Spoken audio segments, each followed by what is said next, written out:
5 कटोरी खीर। अरे बबुआ, दाल में घी लेना। और ये क्या, रोटी भी सूखी खा रहा है? बचपन में तो जब तक रोटी से घी नहीं टपकता था, तेरे गले से रोटी नीचे नहीं उतरती थी। भैया ने अपनी दाल में 2 चम्मच घी डालते हुए कहा। ओ भैया, बीपी हाई रहता है तो तेल घी खाना मना है। बबुआ अर्थात मल्टीनेशनल कंपनी के सीईओ ने जवाब दिया। ओहो, तू खाने का कितना शौकीन था रे। याद है, माँ कहती थी कि बबुआ तो जैसे खाने के लिए ही जीता है। पर तू खीर तो खा, इसमें तो घी तेल नहीं। भैया ने खीर की तीसरी कटोरी खत्म करते हुए कहा। नहीं भैया, पिछले साल से डायबिटीज हो गया है, मीठा तो एकदम बंद है। रवि ने खीर से नजर चुराते हुए कहा। ओहो, खैर कोई बात नहीं। आलीशान मकान, बड़ी बड़ी गाड़ियां, नौकर चाकर, इतना रौब दाब। अच्छा हुआ तू पढ़ लिख गया, कितना सुखी है अब। काश बाबा की बात मानकर ये भी। भैया ने रवि के वैभव पर हसरत भरी नजर डालते हुए कहा। हाँ, कहाँ गांव की वो दिन भर तपती धूप में सुलझती रूखी हाड़ तोड़ मेहनत भरी जिंदगी, कहाँ 24 घंटे एसी की ठंडक। उधर भैया को खीर की 5वीं कटोरी भरते देख रवि मनी मनी बोला। कितने सुखी है भैया। न महंगे बोर्डिंग स्कूलों की मोटी फीस की चिंता, न स्टेटस मेंटेन करने का तनाव, ऊपर गांव की ताजी शुद्ध हवा। 8 साल बड़े होकर भी न बीपी, न शुगर, न इंसोनिया, न और कोई लाइफस्टाइल बीमारी। जग कर मलाई वाली मीठी चाय पीते हैं, तर घी के हलवे का नाश्ता, शुद्ध घी के पराठे। और काश मैं भी पढ़ाई छोड़ देता तो आज 5 कटोरी मेवे डली खीर खा रहा होता। रवि ने पानी का घूंट लिया। गिलास रखते हुए उसकी उंगलियां हल्की सी कांप गई। भैया की थाली में चमचमाती खीर, ऊपर तैरता मलाई का परत उसे किसी बीते जन्म की चीज लग रही थी। वह मुस्कुरा दिया, वही कॉर्पोरेट वाली सदी मुस्कान जो आदत में शुमार हो चुकी थी। तू भी ले ले थोड़ा सा, भैया ने फिर कहा। गांव की खीर है रे, मिलावट नहीं। माँ की याद आ जाएगी। माँ, यह शब्द सुनते ही रवि की छाती में कुछ दब सा गया। उसे याद आया सुबह 5 बजे माँ का उठना, चूल्हे पर दूध चढ़ाना और उसी बीच कहना, बबुआ पढ़ लिख जा, नहीं तो जिंदगी इसी धुएं में घुट जाएगी। वह पड़ गया, बहुत पड़ गया, इतना कि धुआं तो छूट गया, पर सांस अब भी पूरी नहीं भर पाता। माँ होती तो। रवि ने बात अधूरी छोड़ दी। तो खुश होती, भैया ने तुरंत कहा। देखती कि मेरा छोटा भाई बड़े लोगों में उठ बैठ रहा है। रवि ने खिड़की से बाहर देखा। सामने खेत फैले थे, हरियाली, खुला आसमान, हवा में गोबर और मिट्टी की मिली जुली खुशबू। उसी हवा में उसकी सांस अपने आप गहरी हो गई।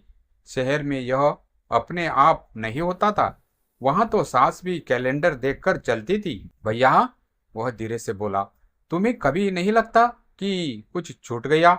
भैया हंस पड़ा। छूटा?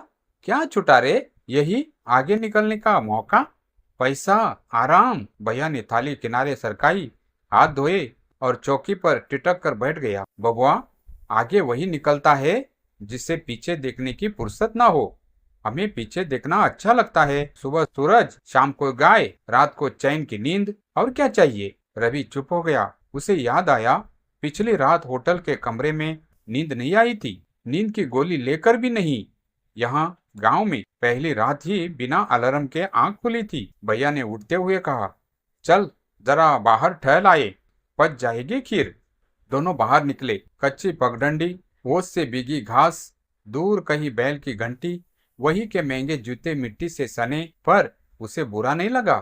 पहली बार किसी दाग से डर नहीं लगा। भैया, वह चलते चलते बोला, अगर मैं कुछ दिन यही रुक जाऊं तो। भैया ठिठका, फिर मुस्कुरा दिया। रुक जा, गांव भागता नहीं, शहर की तरह नहीं कि पलक झपकते ही बदल जाए। रवि ने आसमान की तरफ देखा। बादल धीरे धीरे खिसक रहे थे, बिना मीटिंग, बिना डेडलाइन। उसके होठों पर हल्की सी मुस्कान आई। शायद पहली बार उसे लगा सीईओ होने के बावजूद खुद से हार रहा था, और उसका भैया 5 कटोरी खीर खाकर जिंदगी से जीत रहा था। रात उतर आई थी, गांव की रात, जहां अंधेरा डरता नहीं, ओढ़ लिया जाता है। आंगन में खाट पड़ी थी, ऊपर टंगा आकाश जैसे किसी ने चुपचाप सारे तारे निकालकर टांग दिए हो। रवि करवट बदल कर लेटा, फिर सीधा हो गया। शहर की आदत थी, छत देखते ही नींद उड़ जाना। पर आज नींद उससे लड़ नहीं रही थी। भैया पास ही खाट पर खराटे भर रहे थे, बिल्कुल वैसे ही जैसे बचपन में जब परीक्षा की रात वही जागता रहता और भैया बेफिक्र सो जाता। तब जलन होती थी, आज सुकून हो रहा था। रवि ने मोबाइल निकाला, स्क्रीन चमकी, ईमेल, नोटिफिकेशन, मीटिंग रिमाइंडर। उंगली अपने आप साइलेंट पर चली गई। पहली बार उसे लगा कि दुनिया रुक जाए तो भी कुछ टूटेगा नहीं। सुबह मुर्गे की बाग से आंख खुली, अलार्म नहीं, न कोई मीटिंग। बाहर निकला तो भैया पहले से ही हैंडपंप पर थे। पानी की धार ठंडी और सच्ची। रवि ने भी मुंह धोया, जैसे चेहरे के साथ साथ सालों की थकान भी धुल रही हो। आज क्या प्लान है सीईओ साहब? भैया ने चुटकी ली। रवि हंसा। आज कुछ नहीं। भैया ने आंखें तरेरी। कुछ नहीं? सबसे मुश्किल काम है रे, तू तो कर लेगा। दिन खेतों के बीच बीत गया। किसी ने उसे सर नहीं कहा, किसी ने उसका कार्ड नहीं मांगा, कोई उसका स्टेटस नहीं जानना चाहता था। बस इतना पूछा, चाय पिएगा? शाम को वही आंगन, वही खाट। इस बार नींद चली आई।